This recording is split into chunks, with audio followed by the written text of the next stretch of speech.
नाम जोड़ा जाता है सोन भंडार। सोन में सुरन टर्नल गुफा, लेकिन लोग सोना समझ कर आते हैं कि सोना का भंडार है। तो ये सुरंगों का भंडार है, 3 माइल की लंबी गुफा, जो सप्तर्षि गुफा और गिबली गुफा। तो उन गुफाओं से लेकर इन गुफाओं का अंडरग्राउंड संबंध रास्ता बताया गया है। तो इसी गुफा के भीतर में जैन मुनि गौतम स्वामी तपस्या करते थे। तो राजा बिंबिसार का बेटा अजातशत्रु पैसे के लालच में राजगद्दी के कारण अपना पिता को झूले वाली कारागार में बंदी बनाकर तड़पा तड़पा कर मार डाले थे। उनकी बेगम रानी कौशल्या ने गुस्से में आकर सारा धन संपत्ति इसी गुफा के प्रांगण में जैन मुनि गौतम स्वामी को दान देने के लिए आए थे। लेकिन वो तो साधना कर रहे थे, साधु थे, उनको धन का जरूरत नहीं था।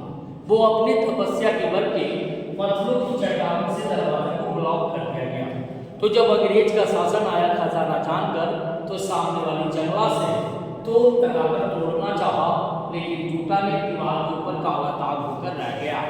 उसी समय भारत का प्रथम वैज्ञानिक डॉक्टर जगदीश चंद्र बसु ने जब गर्म पानी झरना को टेस्ट लिया, तो ऐसा अनुमान हुआ कि इस पहाड़ के भीतर में काफी विस्फोटक पदार्थ है, जैसे लोहा, गंधक, आयरन, सल्फर की मात्रा। अगर इसे छोटा डायनामाइट से तोड़ा जाए तो विस्फोट हो जाता, ज्वालामुखी फटता, आग लगने की भय थी, और गर्म पानी का झरना जब बंद हो जाता तो राजगीर का एरिया नष्ट हो जाता, और देश विदेश से जो डॉलर आ रहा इसी गर्म पानी की वजह से आ रहा। इसी निर्भय के कारण ब्रिटिश गवर्नमेंट 1954 में ऐसा पारित किया गया कि जो धर्मस्थल को नष्ट करेंगे उसे कड़ी से कड़ी सजा मिलेगा, नहीं तो 5000 रुपया का जुर्माना देना पड़ेगा। इसी कारण से राज का राज सजा दिया। तो मुनि भैरव देव साधु ने क्या किया, ये दरवाजा खुलने का एक दीवार पर मंत्र लिख दिया।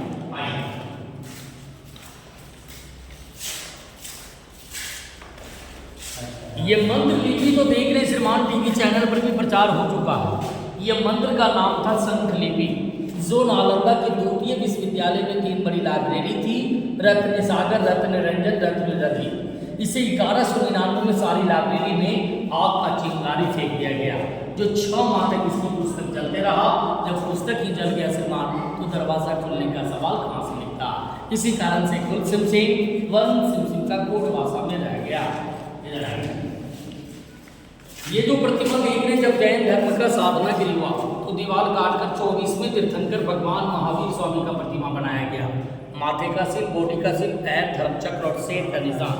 नीचे गड्ढे से 23वें तीर्थंकर पारसनाथ और नेमिनाथ का प्रतिमा मिला, लेकिन दोनों प्रतिमा कीमती था। जब से मूर्ति चोरी होना प्रारंभ होने लगा, इसे निकाल कर नालंदा म्यूजियम में रखा गया। बाहर ये मैं जाऊँ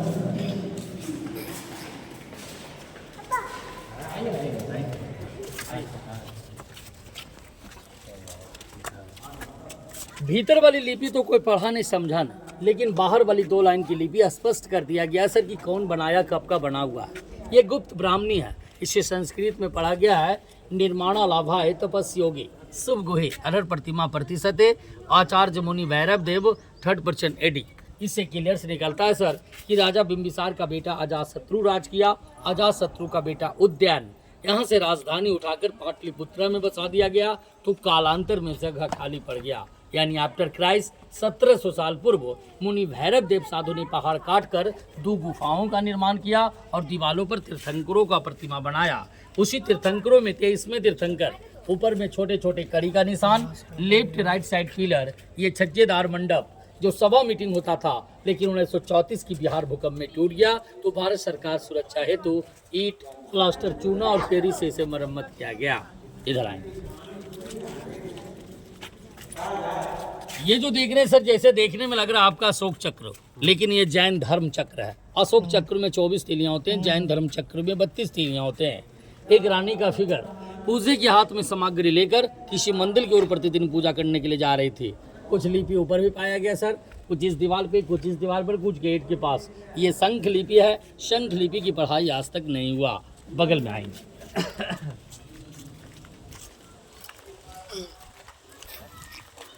क्या है यहाँ पे? यहाँ पे पानी पहले से गड्ढा है। पानी लेफ्ट राइट साइड जो पिलर था ना मंडप, अच्छा अच्छा। उसी और का ये वाला ये उसी पानी निकासी के लिए। जी जी। ठीक। ये जो गुफा देख रहे हैं डबल स्टोरी, ये जंगल झाड़ी मिट्टी नालंदा की तराई जैसा ढका हुआ था। कुछ शंखलिपि यहाँ पर भी पाया गया, इसकी भी पढ़ाई आज तक नहीं हुआ। इधर आ जाएंगे। यहाँ पे क्या था ये? आगे बढ़। तो ये पूर्वी गुफा के नाम से जाना जाता है। ये जंगल झाड़ी मिट्टी नालंदा की तराई जैसा ढका हुआ था। एशिया महादेश का 2 चाइनीज विद्यार्थी थे, फायान होइनसन साहब जब भारत भ्रमण की उनकी डायरी की रिपोर्ट पर इसकी खुदाई 1905 में किया गया तो ये डबल गुफा मिला, एक पत्थर का और एक ईंटे का। ये भी ढका हुआ था, लेकिन 1934 के बिहार भूकंप में ये भी टूट गया। जब इसकी पत्थर बाहर किया गया तो ऊपर से एक गरुड़ भगवान विष्णु का भी प्रतिमा मिला। वो काला पत्थर था, उसे निकालकर दिल्ली म्यूजियम की संग्रहालय में रखा गया। ये दीवार पर जो तीर्थंकरों का प्रतिमा देख रहे हैं, जैन धर्म गुप्ता काल पीरियड में एक धर्म से 2 धर्मों को मानते थे, दिगंबर और पीताम्बर। जैसे में 24वें तीर्थंकर भगवान महावीर स्वामी जो कल्प वृक्ष के पास तपस्या किए थे। 23वें तीर्थंकर पारसनाथ, दूसरी तीर्थंकर अजीतनाथ, अगजेवीनाथ, नेमिनाथ और आदित्यनाथ का प्रतिमा मिला। ये भी भूकंप में टूटकर खंडित हो गया। तो पुराना राजगीर आपका बसाया गया बस स्टैंड के पास, जो अजातशत्रु किला मैदान के नाम से जाना जाता है। तो राजगीर का ओल्ड नाम बोला गया गिरिवर्ज। गिरी का मतलब होता है पहाड़, वर्ष विश्वासी। तो राजगीर 5 पर्वतों से घिरा हुआ है। फर्स्ट में आपका हो गया बीपलाचल, यहाँ पर मखदुम कुंड, सूरज कुंड, गुरु नानक कुंड है। दूसरा में आपका रत्नागिरी, गिरधकूट पर्वत। तीसरा में उदयगिरी, सोनागिरी और व्यवहारगिरी की नगरी में ये सोन भंडार गुफा है, सुरंगों का भंडार है, जैन मुनियों का साधनागिरी है, खजाना वगैरह रहता इसमें। तो अंग्रेज सरकार इतना बेवकूफ नहीं था, गया से कोडरमा रेलवे लाइन बिछाया, 7 पहाड़ काटकर बॉम्बे बिछाया। तो ये पहाड़ काटने में क्या था, और नोटिस बोर्ड पर साफ लिख देता स्वर्ण भंडार, लेकिन सोन भंडार लिखा। ये कहानी है श्रीमान। और मेरा नाम गुरु रविशंकर उपाध्याय, टूरिस्ट गाइड राजगीर। आप लोग को सेवा देकर प्रथम यात्रा आगे गाइड को मदद करेंगे, बाल बच्चे को पालन पोषण करता हूँ, कोई वेतन नहीं है। जय हिंद। आनंद रहिए।